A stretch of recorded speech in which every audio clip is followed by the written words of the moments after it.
What will make the difference, of course, it's the resilience of economy. It's because it's a war of attrition, so each side needs resources.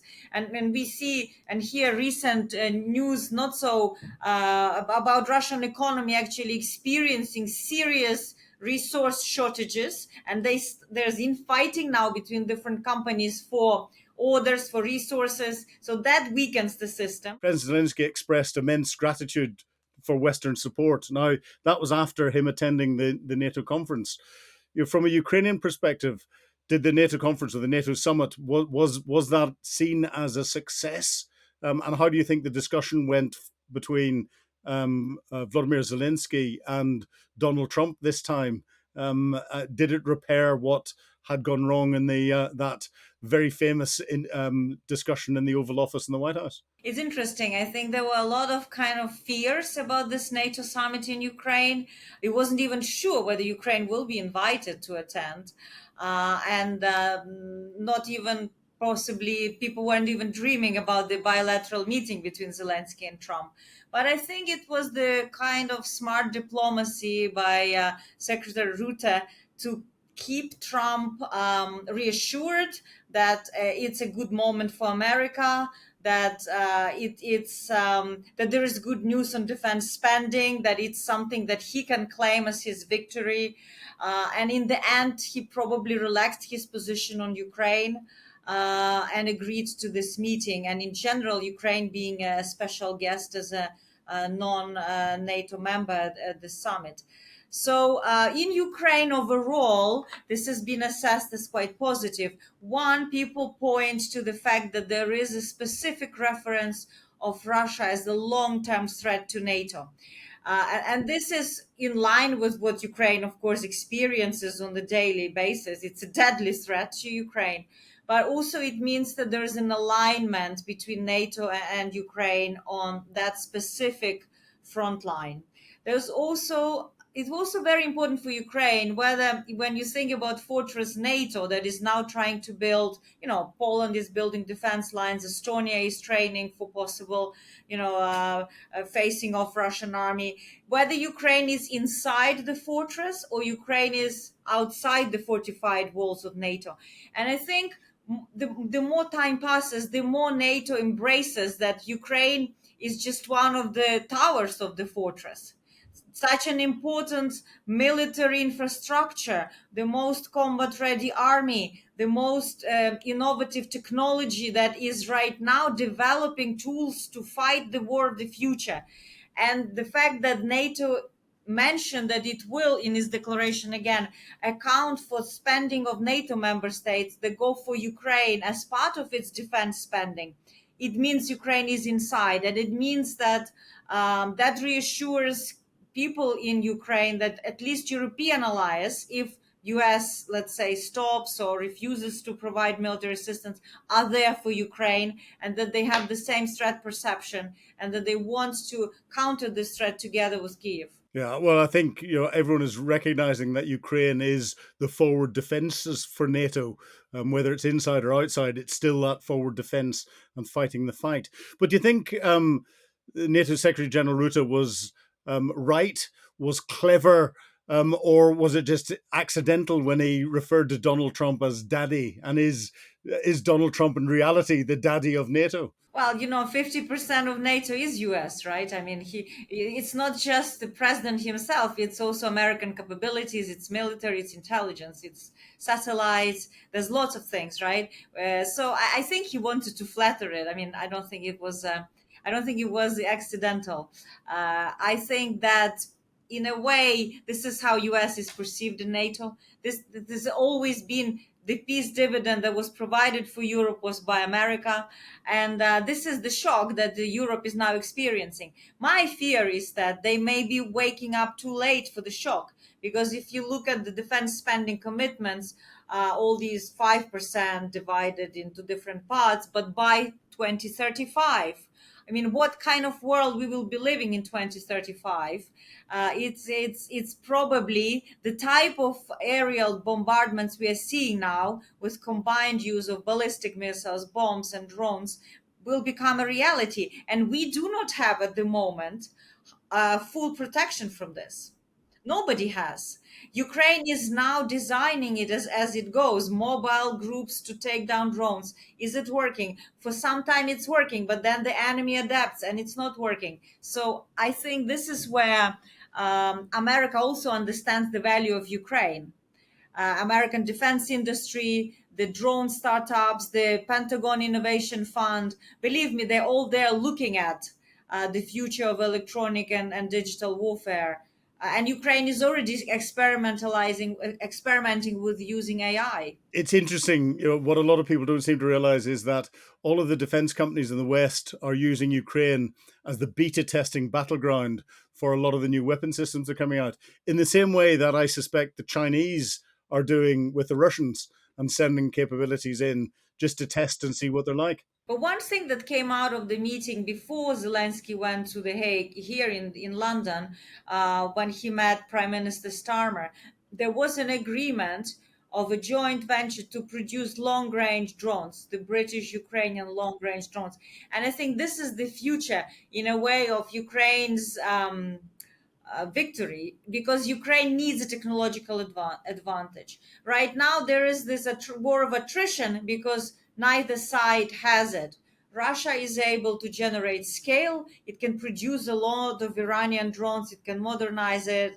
It has the scale. That's why the intensity of bombardment is increasing. While Ukraine has a lot of it's a real sandbox. It's a beehive of different small private drone producers that do software, the hardware, then they test, then they come back. And Ukraine needs to scale up that innovation together with first of all capital, because not so much technology but finances and security, where the company will be located inside NATO, can produce these modern day weapons. But again, you're looking at the modern day weapons and the way Ukraine is stepping up its manufacturing capability. If we look at the old historical expertise militarily there's been in Ukraine, I think if we go back to Soviet days, most of the Soviet missile technology were Ukrainian scientists.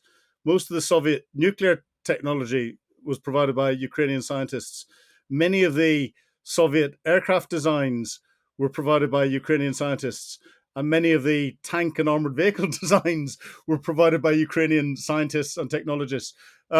Ukraine has got that knowledge, that depth of knowledge that's there, and that's something that is possibly missing from parts of Russia at the moment, which is why they're relying on technology transfers from Iran, North Korea, and China. Or am I getting it wrong? Well, I think we shouldn't underestimate the enemy. Russia also has a school of engineers, and it has military production capabilities, defense industrial base that it can quickly put into use and produce a lot of maybe not so sophisticated, but a lot of deadly weapons. It still kills you, whether it's modern or old fashioned. And that's why we see a lot of these heavy casualties. But what I am saying, this is not what's going to make the difference in the war. What will make the difference, of course, it's the resilience of economy. It's because it's a war of attrition. So each side needs resources, and we see and hear recent news not so about Russian economy actually experiencing serious resource shortages, and there's infighting now between different companies for orders, for resources. So that weakens the system. Whereas so far, Western assistance to Ukraine has been sustained. There is a talk about putting into use Russian immobilized sovereign assets. And I think people increasingly understand that this is the way forward, not just from the principle or for the not just the income from the principal that is on the account, but the sovereign assets themselves could be confiscated and put into a dedicated escrow account. A lot of them actually matured into cash, so it is much easier. They're liquid, so you can easily move them around. And that should be put to the use of the defense of Europe. We're hearing all these estimates of different intelligences that Russia is preparing to face off NATO. And interestingly, because we also hosted Zelensky last week in Chatham House in between all these important meetings, the conversation was under the Chatham House rules. So protecting the identity of those being at the meeting, there was, for example, a conversation that Russia may scale up its drone attacks against Ukraine to 1,000 a night. So this is a possibility that the war may go into that direction. And that is why Ukraine needs a technological solution to drone immobilization, to fighting this not stone by stone, but it needs a real breakthrough. Well, unfortunately, the Chatham House rule prevents me from quizzing you on what President Zelensky said. But the one person we've heard very little from since the NATO conference and all the rest of it is Donald Trump and his administration. Um,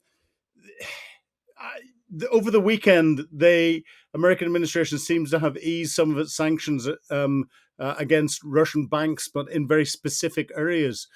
Do you think Donald Trump's gearing up to either walk away from the Ukrainian war, or do you think he is just biding his time because he's getting very frustrated with Vladimir Putin and we're going to see something else coming out of him? It's very difficult to decipher this erratic collection of action as a strategy, right? I mean, to be honest, right? There was me hoping that you could do it for me. I honestly think that Trump is fundamentally uncomfortable pressuring Putin. Why is this the case? We could speculate. I think also fundamentally he has a similar worldview to the power and authority of big powers. Like we've seen his attack on Iran, for example, the way it was executed, the way it was done. Some people argued outside of international law. So it's clear that Trump is very, very cautious. He understood that he cannot put pressure on Ukraine because it's counterproductive. It actually puts him in bad light, and is not achieving objective. It actually strengthens Ukraine's support for Zelensky domestically, and he is not sure how to deal with Russia. With that bill that is in the Congress on sanction, actually was softened from the original version and allows Trump to apply it when he chooses and when he finds fit. It's not introduced by the Congress, and this was a kind of uh, um, a solution offered by Lindsey Graham to Trump to say, look, you can pull the trigger anytime you want. You're not losing control of it. I think he very much wants to be himself a driver of this relationship for whatever reason, again, as I said. But so far, we are not seeing any pressure put on Russia. Quite the opposite. Two most recent moves. One was to withdraw United States from the International War Crimes coalition that is investigating, and another one was an order to the from the White House to the State Department to stop funding any organization that is gathering war crimes evidence against Russia in the war. So you can see that all of these moves are to please Putin rather than to pressure him. Okay, Orysia, we're coming close to the end of the time. What's your outlook for the overall conflict within the next year? Do you think you and I are going to be talking about this time next year? Will there be any big changes? I think definitely the summer campaign will continue on both sides. Russia will try to at least take, I mean, they haven't achieved their minimum goal, which is to capture even Donetsk region. They are making a big push in that direction to at least do that. A lot will depend. I mean, things to watch is the stability of Russian economy. Something to watch is whether Trump will indeed introduce those sanctions, hitting hard Russian oil and gas and kind of depriving it from financing the war and introducing secondary sanctions. I mean, Ukraine is not ready to capitulate.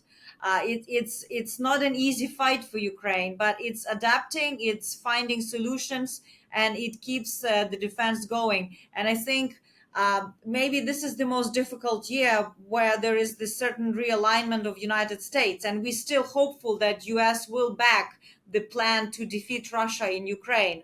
And this is what everybody is working towards. But I don't see this war ending definitely but by the end of the year.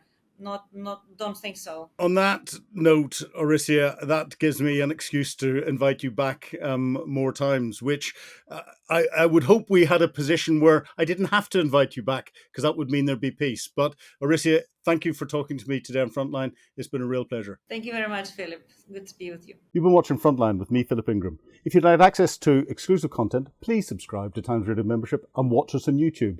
But you can now get us as a podcast wherever you get your podcasts from. And don't forget, you can also listen to Times Radio for the latest updates on global affairs and read about them at thetimes.com. Thank you.